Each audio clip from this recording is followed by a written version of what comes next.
Sinagot ng mga employer ng SSS yung pagtaas ng SSS premium. Bunga yun ng ating tripartism.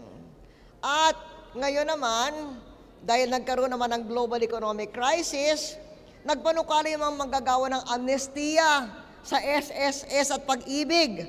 At ito ay tinupad natin. Sana marami sa inyo ang nakinabang doon sa amnestiya ng SSS at Pag-ibig. At kanina, nagulat nga yung mga labor leader dito, yung mga leader na tumitindig, tumatanggap ng certificate. Ito ay yung para sa TESDA. Ang pondo ng TESDA para sa skills training ay nakapagpwesto ng maraming kabataan sa mga trabahong hinahandog. Kasama na dito ang BPO. Maging ang TUCP, di ba, meron kayong training para sa BPO? Pati market vendors, natutunan ma-training para sa BPO.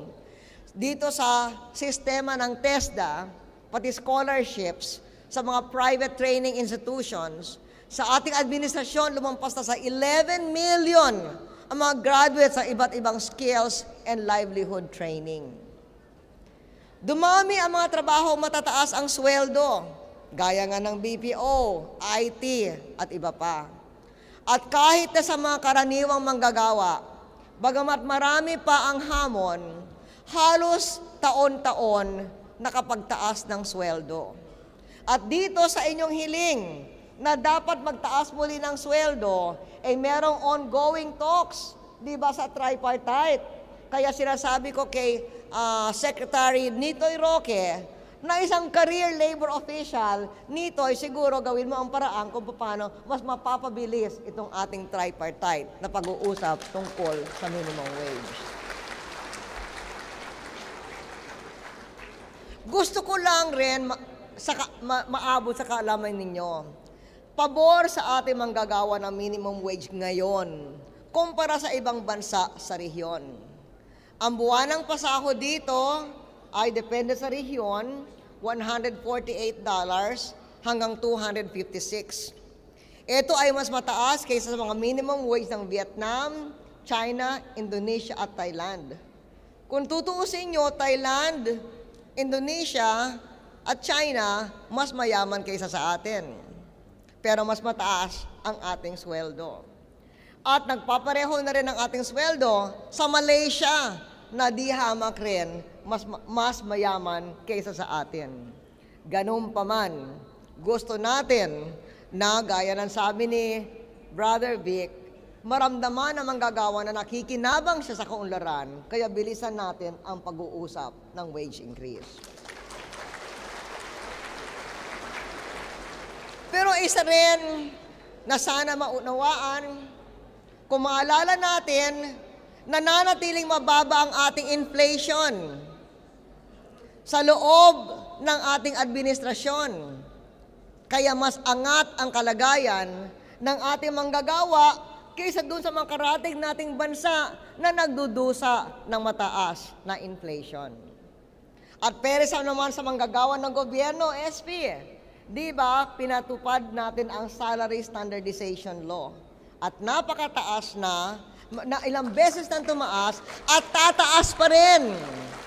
Dahil for the next 3 years, nagawa na natin ang batas para 2010, 2011, 2012, tataas ang sweldo na manggagawa sa ating pamahalaan. Nung nagkaroon ng global economic crisis, ay nagkaroon tayo ng emergency employment program. Gaya ng CLIP, Oyster, NARS, tumulong din sa paglikha ng trabaho. At yung mga pondo nga ng TESDA para sa pagsasanay ay naglagay ng libo-libong mga kabataan sa mga trabahong hinahandog ng trabaho.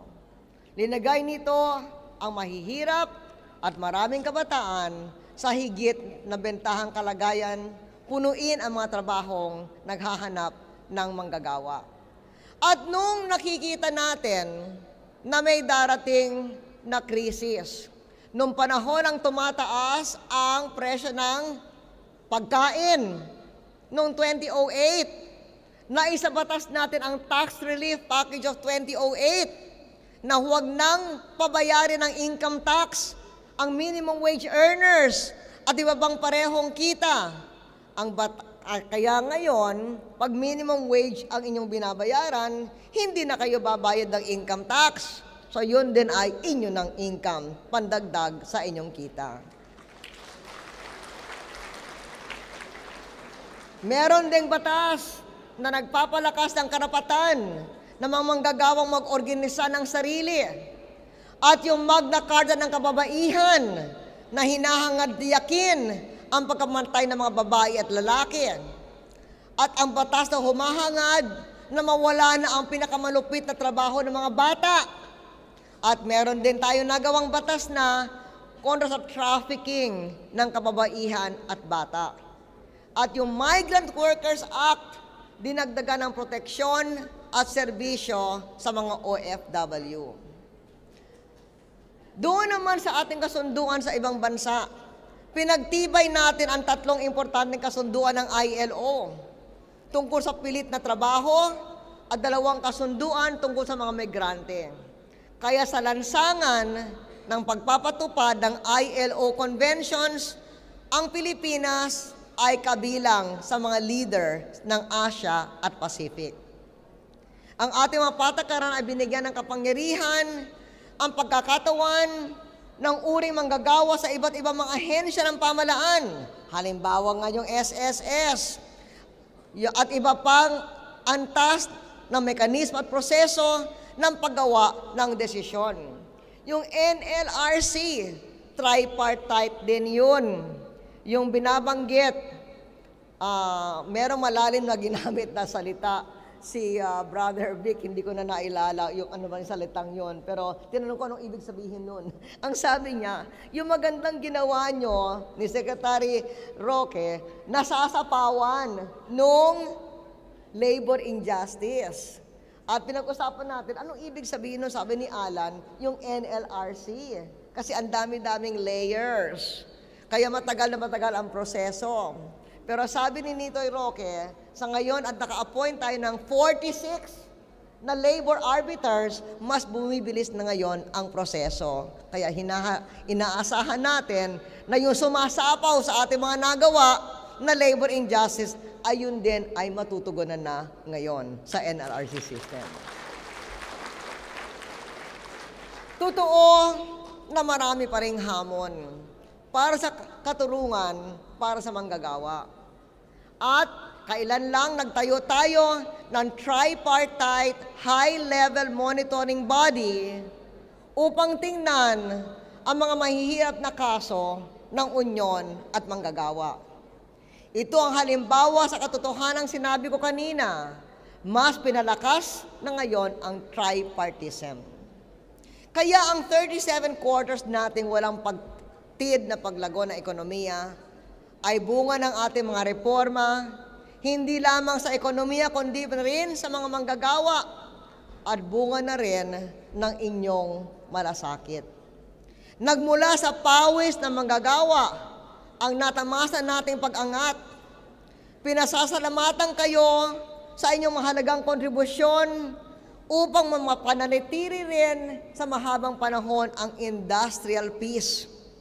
Salamat at mas marami ang sumasang-ayon ngayon ng mas mabilis, mas maganda at katanggap-tanggap na paglutas sa mga di pagkakaunawaan kung nanggagaling ito sa maayos na usapan at hindi dinadaan sa gulo. Noong 1998, halos 300 ang strikes. Dumami ba ang trabaho? Ngayon, nakaraang taon, 4 na lamang ang strikes. Dumami ang trabaho, tumataas ang sahod. At patuloy ang dapat usapan sa Tripartite Wage Board. Ikinararangal ko ang maging Pangulo ng ibang bansang binubuo na mahuhusay na huwaran ng kadakilaan ng manggagawa katulad ninyo. Kaya sa dakilang manggagawang Pilipino, maraming salamat sa pagkakataong maglingkod sa inyong lahat.